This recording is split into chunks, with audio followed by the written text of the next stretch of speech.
Unaona vile Ruth K wameachana na Mlamwa, akachukua nyumba na kafanish. This should be a lesson to every woman. Aki, usizalie mtu kama hauna kazi yako, kama hauna tu pesa twako. Kwanza, usizalie mtu kama wewe mwenyewe decide. It's easier to go through a decision ama consequences za decisions zenye wewe umemake kwa sababu wewe ndio ulikuwa unataka. Be very selfish. Guard your womb. Some of these men sijui ni nini wanatafuta.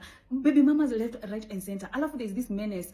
Watu wanaachana immediately mtoto amezaliwa. Mtoto akihit 1 year relationship imeisha. And allow me to say this and I stand to be corrected. Sijui what is happening to couples content creators wengi wao that mnashikana mnafanya couple goals view brand deals hapa na pale kidogo kidogo mnazaa mtoto kidogo gender reveal nini zote but after 1 year mnaachana. I don't know what's happening.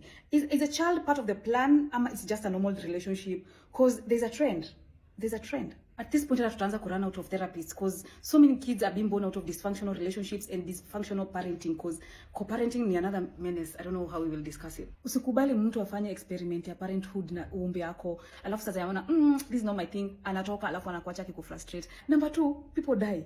Unaweza kuwa baba mtoto wako anakupenda sana, anapenda mtoto wake sana, amechagua familia na ni kweli anataka ku settle down lakini amededi.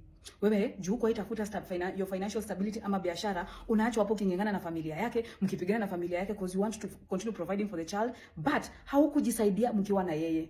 As women, na najua kuna wanawake wengi sana wanatamani kutoka kwa hizi marriages cause but hawana pesa, hawana source of income, hawawezi sustain ku provide for their child and for themselves, and this is where most men are taking advantage. Anajua atakutesa lakini hauwezi toka hapo kwa sababu ya nini? Hauwezi atajibaia food wewe mwenyewe. So hata kama bado uko kwa hii situation, please enda Gikomba, okota manguo, uza, enda Marikiti, vegetables, enda huku sijui nyama kema, cereals. Siku hizi ni vizuri because of internet. Si lazima ufungue duka. Unauza vitu zako kwa internet, unatumia watu mizigo zao as parcels. Because let me tell you something, he who has the ability to feed you has the ability to starve you.